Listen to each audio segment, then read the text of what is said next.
top-shelf tipple to tantalizing T-bone, we meat like we mean it. But is the beef really worth all that cheddar? Here's why you'll be praying to the porterhouse gods when the check hits the table.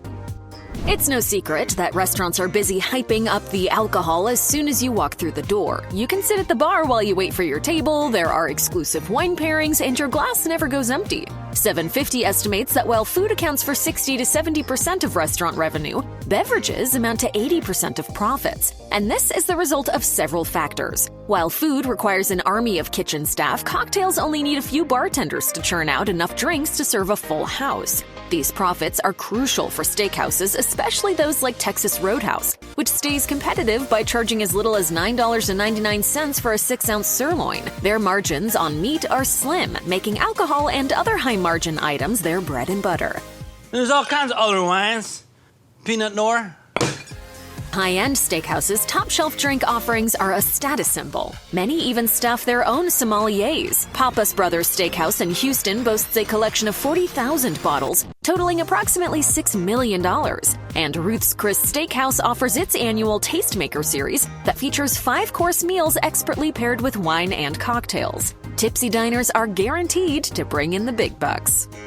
Desserts are a notoriously unprofitable menu item. The cost of an in-house pastry chef compared to how much diners are willing to pay for chocolate souffle can be hard to justify. Added to that is the extra time people spend at their tables eating dessert. That's instead of seating new customers who could order a round of drinks and entrees in the time it takes for a table of 4 to pick at a single fudge brownie. But steakhouses throw down on the final course a little differently. For them, dessert is one of the ways they make up for high overhead. What are you eating? I call this Turf and Turf. It's a 16-ounce T-bone and a 24-ounce porterhouse.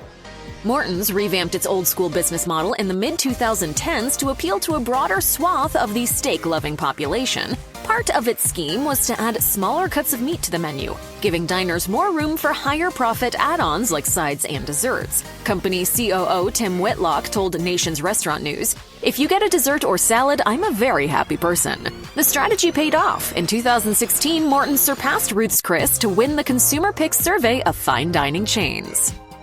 Prime cuts of meat are expensive for everyone involved in the supply chain. To compensate for low-profit beef at the heart of the operation, steakhouses have turned to high-profit side dishes and non-meat options. From the bloomin' onion at Outback Steakhouse to Ruth's Chris's lobster mac and cheese, non-beef options draw profits and appeal to eaters of all types. Most establishments have successfully turned these items into the most irresistible part of the menu. Potatoes are one of the most popular sides. They're low-cost, easy to prepare, and highly versatile. According to Idaho Potato, a 50-pound case of potatoes costs a mere $15.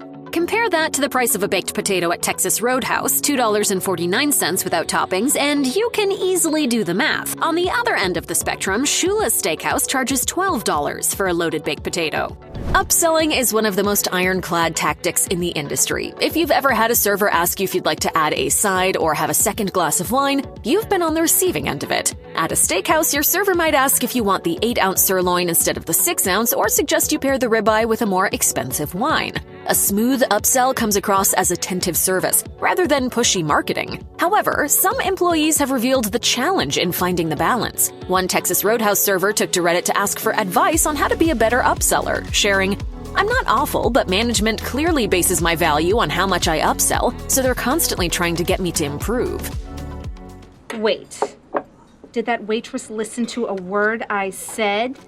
As the thread illustrates, upselling is make or break for steakhouses that eke out their margins with extra bacon and sour cream. Steakhouses that feature all-you-can-eat salad bars are truly raking in the lettuce. While the meat is almost always made to order, buffet items are often made ahead with cheap ingredients that are purchased in bulk. Customers are eager to get the most out of an all-you-can-eat buffet. They stock up on carbs and high-volume sides and get full before they even get to the meat. Then they're likely to order fewer of those prime cuts that offer the lowest profit margins. There's a hot spinning cone of meat in that Greek restaurant next door. I don't know what it is, but I'd like to eat the whole thing. When it comes to all-you-can-eat joints like Fogo de Chão and Texas de Brazil, the salad bar is even more crucial. Walk into your nearest outpost and you'll see that the salad bar is central, well-lit, and overflowing with delicious options, the bulk of which skew toward affordable starches and veggies. When people fill up at the salad bar, they'll rely much less on the all-you-can-eat meat skewers making their way around the dining room. The psychological tactics that go into wording and design around a restaurant's offerings are called menu engineering. You might notice that some menus highlight certain items with fancy borders, colors, and bolder fonts. These are typically items that sell well and yield high profits. Many restaurants also choose to skip dollar signs to avoid reminding the customer of just how light their wallet is about to get. One particularly sneaky tactic is to place the most expensive item next to the highest profit but less expensive option. The contrast in prices makes diners think that the high-profit item offers better value for their money and prompts them to order exactly what the restaurant hopes they will. Okay, got a whole lot of rules that don't make any sense. All right. Minimalist illustrations, plenty of white space, and carefully chosen fonts all affect the way diners experience a menu. Big block letters on a laminated page might signal a casual steakhouse, while a small, elaborate font on thick paper might convince you that you're going upscale. Steakhouses aren't trying to sell you candles or chairs, but they are cashing in on their interior decor. Restaurant design is a top factor in how a customer evaluates their experience. A welcoming ambiance helps dictate how long they'll stay, which translates to how much money they'll spend. An upscale steakhouse feels like a high-quality dining experience even before you reach your table. Music, smell, the hum of conversation, the comfort of the chairs, the lighting, it all factors into the business model. Interior design also affects who frequents the restaurant. In 2018, the London-based Argentinian steakhouse Gaucho was saved from a slump with a rebrand that included a fresh remodel of its design. They got rid of the monochromatic color scheme and mirrors and brought in plenty of mood lighting and trendy tones. Made more approachable in every way, it then appealed to just about anyone. While steakhouses get creative about boosting profits, they do mark up their steaks to make ends meet. In 2010, CBS Minnesota investigated why restaurant steaks are so expensive. Tim Niver, owner of the strip club Meats and Fish in St. Paul, explained that 30% of the $32 price tag on his best cut of meat goes toward the cost of the steak. The rest goes toward labor, the restaurant's overhead, and its profit margin. Josh Hill, executive chef at Manny's Steakhouse, revealed that his clientele pays $50 for the finest cut of beef on the menu. He said, "You're paying for the highest quality meat. Manny's is a world-class steakhouse, and the price reflects that." Cron estimates that restaurants spend between 25 and 40% of revenue on labor costs, depending on the type of restaurant and the level of service offered. Though fast food establishments fall on the lowest end of the spectrum, steakhouses are not much higher. While most upscale restaurants require extensive personnel and premium expertise to produce a range of dishes, steakhouses just need to turn out perfectly cooked meat, and so they aren't as likely to employ a fleet of specialty cooks for the other dishes. Bon appetit. Oh, good God. Because of this, steakhouses make up for the high price of beef with leaner labor costs. Even at the most upscale outposts, the kitchen staff may be much less of an expense than they are at other fine dining restaurants. With smaller, targeted workforces, steakhouses minimize one of the industry's biggest expenses.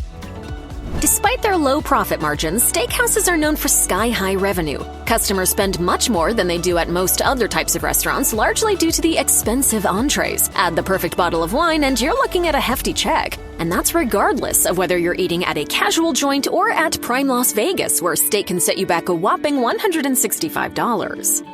Steaks cooked medium rare. Can I get my steak cooked just That want no question. As a consequence of these high tabs, tips are also high. Waitstaff aim to bring home the bacon, and they're willing to put in the work to earn their 20%. For the restaurant, it's a win-win. Excellent service leads to loyal customers who will help keep business booming and profit margins high. If restaurants don't offer takeout, their revenue is limited to the number of people they can fit at their tables. Offering takeout lets them serve many more customers than their dine-in capacity allows without the added cost of additional waitstaff. As long as the kitchen can handle the extra volume, the number of sales can skyrocket. During the COVID lockdown in 2020, Outback bolstered its sales by taking carry-out orders. Even as in-person dining returned, takeout still accounted for roughly 50% of sales. Restaurant Business reported that in 2021, Longhorn Steakhouse saw dine-in sales jump from 3.8% growth to 23.2% growth over 1 week, while its takeout percentage didn't budge from 21%. Though steakhouses have historically been a place for people to celebrate and splurge for special occasions, takeout orders have proven to be a major source of profit. Those deals that you see advertised on menu cards and social media might seem generous, but they're actually a time-honored ploy to boost the bottom line. Happy hours, lunch specials, and prix-fixe menus lure in customers who need an extra push to get through the door and strengthen the loyalty of the regulars. Ruth's Chris offers a fixed-price 3-course meal for 2 every Monday through Thursday, helping to fill the restaurant on sluggish weekdays. Happy hours also fill seats in the slow hours before the nighttime rush. Del Frisco's offers discounts on a limited menu alongside $5 beers and $8 cocktails. Even budget-minded locations get in on the action. In 2020, Outback welcomed diners back by introducing Steak and Mate combos, allowing customers to choose from a generous array of pairings for a fixed price. Deals and promos also open up the fan base. People who can afford the more affordable happy hour at Del Frisco's can't necessarily afford a steak within the restaurant's standard $40 to $55 price range. According to a 2018 Nielsen study, happy hours are even happier on the books. 60.5% of average weekly restaurant sales were attributed to happy hours. Oh my God, y'all, would you look at that? Each steak has a little pat of butter in the middle. Wow. Then there's the word special. Your server's tantalizing description might make these dishes sound like a once-in-a-lifetime opportunity, but restaurants consistently offer specials to boost revenue and keep regulars from getting bored. Specials help turn a healthy profit in multiple ways. For one thing, you might notice that your server doesn't tell you the price of the dish after they describe it in lavish detail, and that's no mistake. By drawing you in with an irresistible description, they make it easy for you to impulsively order an expensive dish without checking the price. It's also how they clear out the leftovers. That delicious sirloin salad with fresh mozzarella and tangy dressing, it's just a cleverly repurposed recipe to use up the ingredients that they didn't manage to offload in the previous few days. Instead of letting it go to waste, they serve it to diners as a repackaged daily special, so you can be the one to take out the trash, so to speak.